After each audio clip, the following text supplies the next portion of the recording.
मंगल भवन अमंगल हारी, द्रवहु सुदशरथ अजिर बिहारी।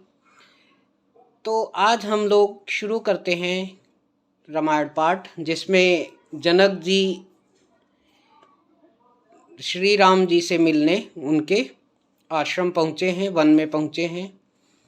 तो आइए शुरू करते हैं। आश्रम सागर शांत रस, पूरन पावन पात, सेन मनहु करुणा सरित, लिए जाहि रघुनाथ। सियावर राम जय जय राम, मेरे प्रभु राम जय श्री राम।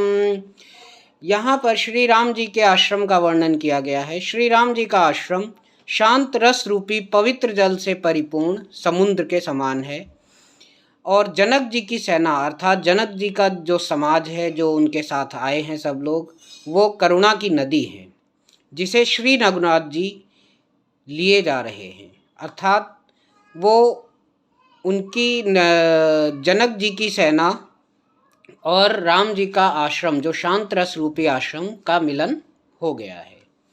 बोरत ज्ञान विराग करारे, बचन सशोक मिलत नद नारे। सोच उसास समीर तरंगा, धीरज तट तरुबर कर भंगा। यह करुणा की नदी ज्ञान वैराग्य रूपी किनारों को डुबाती जा रही है। शोक भरे वचन नद और नाले हैं जो इस नदी में मिलते हैं, और सोच की लंबी सांसें ही वायु के झरोकों से उठने वाली तरंगे हैं, जो धैर्य रूपी किनारे के उत्तम वृक्षों को तोड़ रही हैं। अर्थात जो भी शोक भरे वचन और ये था, सब उसमें शांत रूपी रस में मिलकर सब गायब हो रहे हैं। विषम विषाद तोरावती धारा, भय भ्रम भंवर अबरत अपारा। केवट बुध विद्या बड़ी नावा, सकहीं न खेई एक नहीं आवा। अर्थात भयानक विषाद शोक ही उस नदी की तेज धारा हैं, भय और भ्रम अर्थात मोह ही उसके असंख्य भंवर और चक्र हैं। विद्वान मल्लाह हैं, विद्या की बड़ी नाव है, परंतु ये उसे खे नहीं सकते, उस विद्या का उपयोग नहीं कर सकते, किसी को उसकी अटकल ही नहीं आती है। अर्थात यहाँ पर यह कहा गया है, शोक ज़्यादा है, भय और भ्रम ज़्यादा है।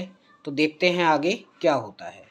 बनचर कोल की रात विचारे, थके बिलोक पथि कहिए हारे। आश्रम उदति मिली जब जाई, मनहु उठ्यूं अम्बुध अधिकाई। वन में विचरने वाले बेचारे कोल की रात ही यात्री हैं, जो उस नदी को देखकर हृदय में हार कर थक गए हैं। यह करुणा नदी जब आश्रम समुद्र में जाकर मिली, तो मानो वह समुद्र अकुला उठा। अर्थात मिलन ऐसा अच्छा हुआ। सुनिए आगे क्या कहते हैं। शोक बिकल दौराज समाजा, रहा न ज्ञानु न धीरज लाजा। भूप रूप गुणशील सराही, रोवहीं शोक सिंधु अवगाही। दोनों राज समाज शोक से व्याकुल हो गए। दोनों समाज कौन से? अयोध्यावासी और जनकपुरवासी। किसी को ना ज्ञान रहा, ना धीरज, ना ही लाज। राजा दशरथ जी के रूप, गुण और शील की सराहना करते हुए सब रो रहे हैं और शोक समुद्र में डुबकी लगा रहे हैं। अगवाही शोक समुद्र, सोचहि नारी नर व्याकुल महा।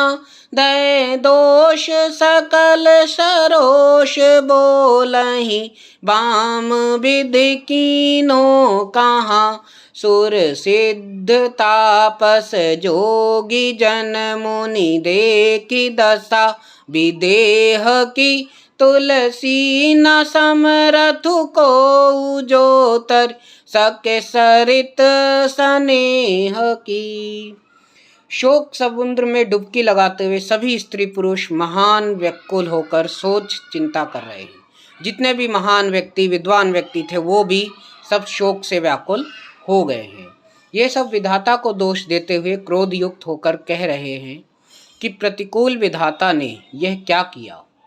यहाँ पर तुलसीदास जी कहते हैं कि देवता, सिद्ध, तपस्वी, योगी और मुनिगणों में भी कोई भी समर्थ नहीं रहा जो उस समय विदेह यानी जनक राज की दशा देखकर प्रेम की नदी को पार कर सके।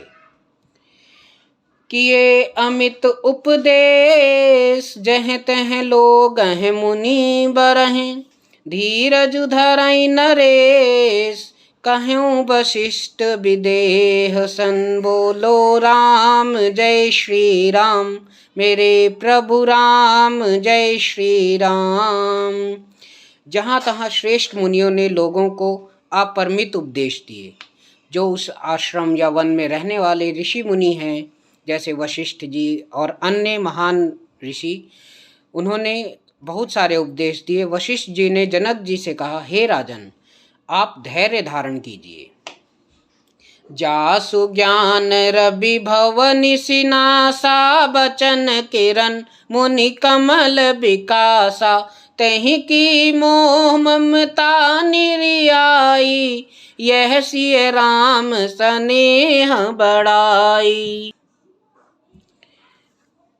जिन राजा जनक का ज्ञान रूपी सूर्य भव रूपी रात्रि का नाश कर देता है, अर्थात राजा जनक जी को बहुत ही विद्वान माना जाता था, उनका ज्ञान अथाह था, जिनकी वचन रूपी किरणें मुनि रूपी कमलों को खिला देती हैं।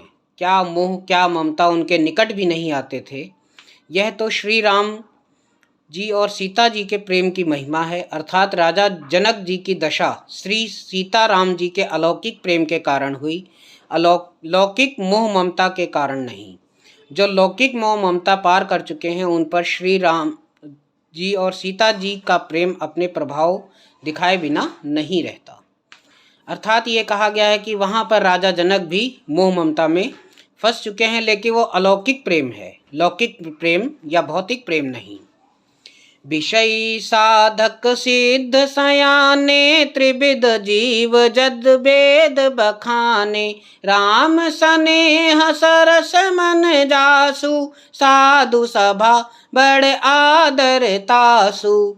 विषयी, साधक और ज्ञानवान सिद्ध पुरुष, जगत में ये 3 प्रकार के जीव वेदों ने बताए हैं। इन तीनों में जिनका चित्त श्री राम जी के स्नेह से सरोबार रहता है, साधुओं की सभा में उसी का बड़ा आदर होता है। सोहना राम प्रेम बिनु ज्ञानु, करन धार बिन जिम जल जानु। मुनि बहु विधि विदेहु समुझाए, राम घाट सब लोग नहाए। श्री राम जी के प्रेम बिना ज्ञान शोभा नहीं देता, जैसे कर्णधार के बिना जहाज। वशिष्ठ जी ने जनक जी को बहुत प्रकार से समझाया। उसके पश्चात सब लोगों ने श्री राम जी के घाट पर स्नान किया। सकल शोक संकुल नर नारी, शोभा सरुबी त्यो बिनु बारी। पशु खग मृग न कीन आहारु, प्रिय परिजन कर कौन विचारू। स्त्री पुरुष सब शोक से पूर्ण थे। वह दिन बिना ही जल के बीत गया। भोजन की तो बात दूर रही, किसी ने जल तक नहीं पिया। पशु पक्षी और हिरणों तक ने कुछ आहार नहीं किया, मतलब कुछ नहीं खाया। तब प्रियजनों एवं कुटुंबियों का तो विचार ही क्या किया जाए।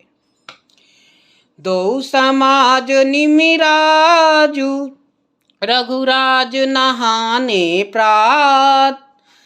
बैठे सब बट बिटप तर, मन मलिन कृष गात। सियावर राम जय जय राम, मेरे प्रभु राम जय श्री राम। निमिराज जनक जी और रघुनाथ रामचंद्र जी तथा दोनों ओर के समाज दूसरे दिन सवेरे सबने स्नान किया और बड़ के वृक्ष के नीचे जाकर बैठे। सबके मन उदास और शरीर दुबले पतले, अर्थात वो मन से बहुत सब लोग हारे हुए हैं। जे महिषुर दशरथपुर वासी, जे मिथिला पति नगर निवासी, हंस बंस गुर जनक पुरोधा, जी जगमगु परमारथु शोधा। अयोध्यावासी और मिथिलापति जनक जी के नगर के जनकपुर के रहने वाले ब्राह्मण तथा सूर्यवंश के गुरु वशिष्ठ जी और जनक जी के पुरोहित शतानंद जी, जिन्होंने सांसारिक अभ्युदय का मार्ग और परमार्थ का मार्ग छान डाला था, लगे कहन उपदेश अनेका, सहित धर्म नय बिरति विवेका, कौसुक कही कही कथा पुरानी, समुझाई सब सभा सुबानी। वे सब धर्म, नीति, वैराग्य तथा विवेक युक्त अनेक उपदेश देने लगे। विश्वामित्र जी ने पुरानी कथाएं कहकर सारी सभा को सुंदर वाणी से समझाया। तब रघुनाथ कौस कहीं कहूँ, नाथ कली जल बिनु सब रहूँ, मुनि कह उचित कहत रघुराई, गयऊँ बीत दिन पहर अढ़ाई। तब श्री रघुनाथ जी ने विश्वामित्र जी से कहा कि हे नाथ, कल सब लोग बिना जल पिए ही रह गए थे और कुछ आहार भी नहीं किया था, अब कुछ आहार करना चाहिए। विश्वामित्र जी ने कहा कि श्री रघुनाथ जी उचित ही कह रहे हैं, 2.5 पहर आज भी बीत चुका है। ऋषि रुख लखी कहें तेरहु तिराजू, यहाँ उचित नहीं असन अनाजू, कहा भूप बल सबहि सोहाना, पाई रजायुज चले नहाना। विश्वामित्र जी का रुख देखकर तिरहुत राज जनक जी ने कहा, यहाँ अन्न खाना उचित नहीं है। राजा का सुंदर कथन सबके मन को अच्छा लगा। सब आज्ञा पाकर फिर नहाने चले गए। तेहि अवसर फल फूल दल, मूल अनेक प्रकार, लई आए बन चर विपुल, भरी भरी कांवर भार, सियावर राम जय जय राम, मेरे प्रभु राम जय श्री राम। उसी समय अनेकों प्रकार के बहुत से फल फूल पत्ते आदि बिहंगियों और बोझों में भर भर कर वनवासी लोग ले आए। बिहंगियाँ होती थी टोकरी टाइप की, उसमें भर भर के वो ले आए। कामद भे गिरि राम प्रसादा, अवलोकत अपरत विषादा, सर सरिता बन भूमि विभागा, जनु उमगत आनंद अनुरागा। श्री रामचंद्र जी की कृपा से सब पर्वत मनचाही वस्तु देने वाले हो गए। वे देखने मात्र से ही दुखों को सर्वथा हर लेते थे। वहाँ के तालाबों, नदियों, वन और पृथ्वी के सभी भागों में मानो आनंद और प्रेम उमड़ रहा है। अर्थात ये सब भगवान श्री राम का प्रभाव है।